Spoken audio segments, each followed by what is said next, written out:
Okay, how's it going guys? Welcome to my in-depth Temtem breeding guide. In this video, I'll be covering all things related to breeding in Temtem's Early Access. There are already several videos out there explaining breeding in Temtem, but I'm hoping that this video in particular will break everything down in an efficient but simple way that everybody can understand. We'll start with the basics, like what can actually breed together, how fertility works, and things like that, and then we'll move on to how SVs are actually passed down, how egg techniques are passed down, and how to get that perfect 7 SB Tem towards the later part of this video.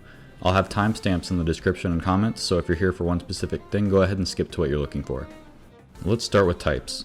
Breeding in Temtem is based on the parent's type. For example, any Tem with a water typing can breed with any other water types. The secondary typing doesn't affect anything, and the breeding type doesn't have to be the first type or anything like that. As long as they have at least one type in common, they're compatible. Next, you need one male and one female Tem in order to create an egg. Now, one thing that a lot of newer players get tripped up on is how each gender is important in breeding. Let's just use an example rather than try to explain it. Let's say I want a Kinu egg.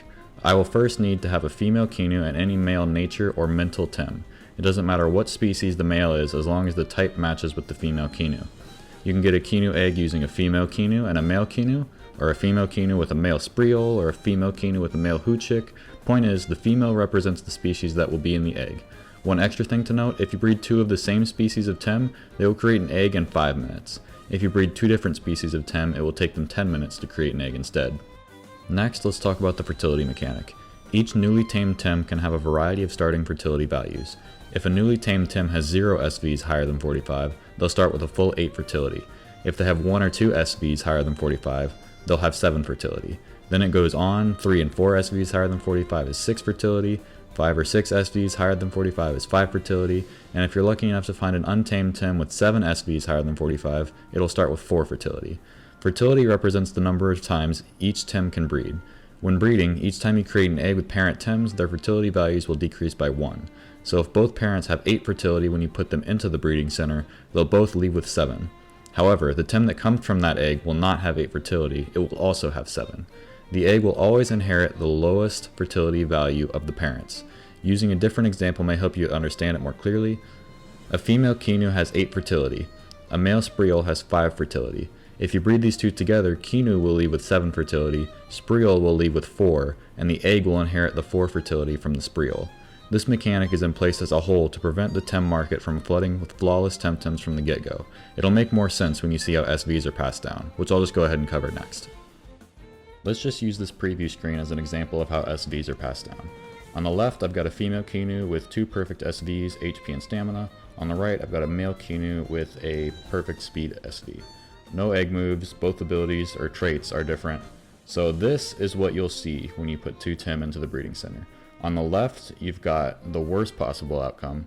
In the middle, you've got an average of both Tem's SVs. It takes both of their numbers, puts them together, averages it out. That's what this middle column is. And on the right is the best of both parents, so you'll get the highest number from each of the parents. So, rather than it just being like luck of the draw, you either get all these, or all of these, it's a 20% chance to get the absolute worst for each one, it's a 40% chance to get an average, and it's a 40% chance to get the highest. So for HP, you've got a 40% chance to get the average, or a 40% chance to get the perfect.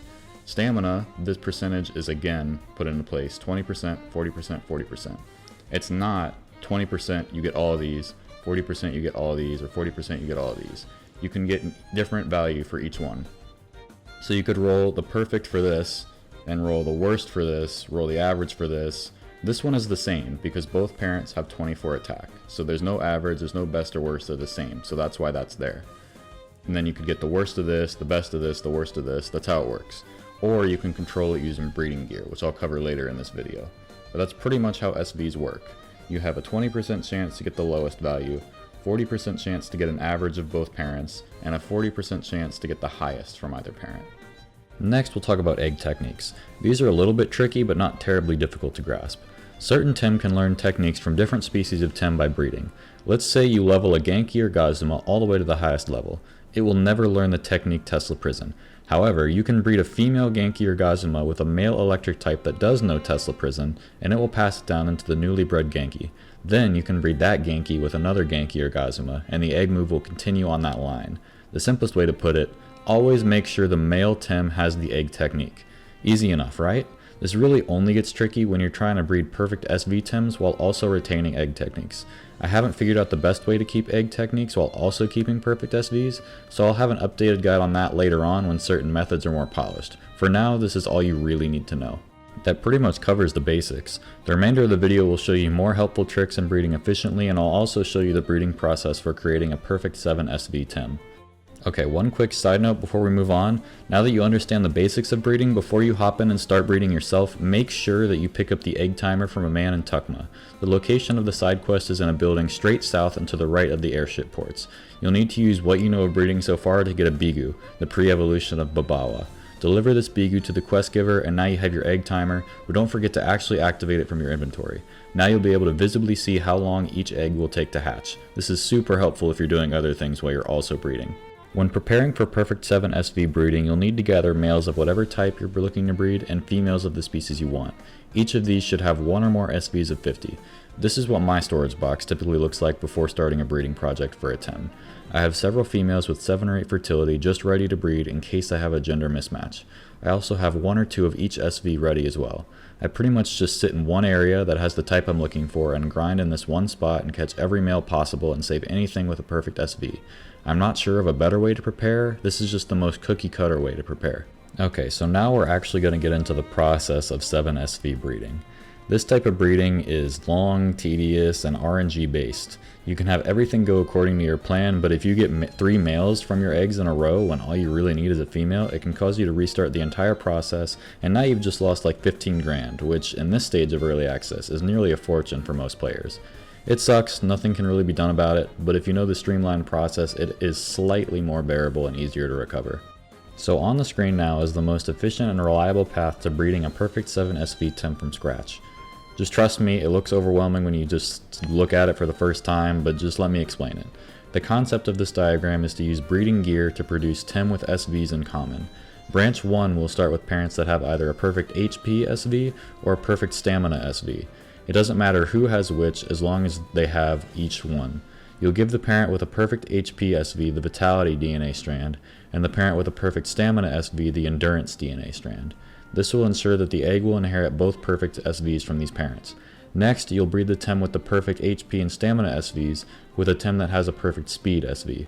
You can ensure both the HP and Stamina SVs are passed on by using the Vigor DNA strand, and then you just give the Length DNA strand to the Tem with the perfect Speed SV.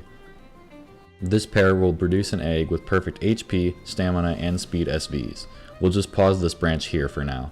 The next branch will start with Tem that have a perfect Attack SV and a Tem that has a perfect Special Attack SV. As we did with the first branch, you'll give each Tem their respective breeding gear item. Now you have an egg with perfect Attack and perfect Special Attack.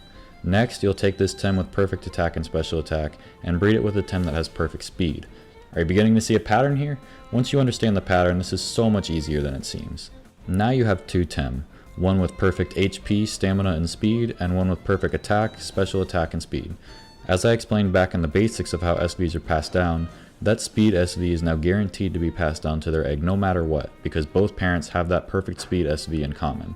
Give the HP and Stamina Tem the Vigor DNA strand, and the Attack and Special Attack Tem the Mighty DNA strand.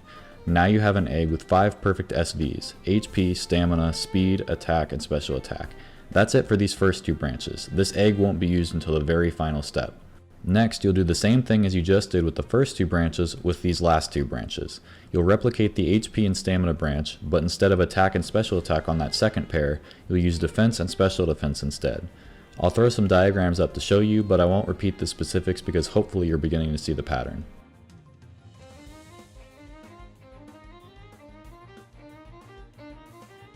Once you have your second Tem with perfect HP, Stamina, and Speed, you'll breed it with the Tem that has perfect Defense, Special Defense, and Speed.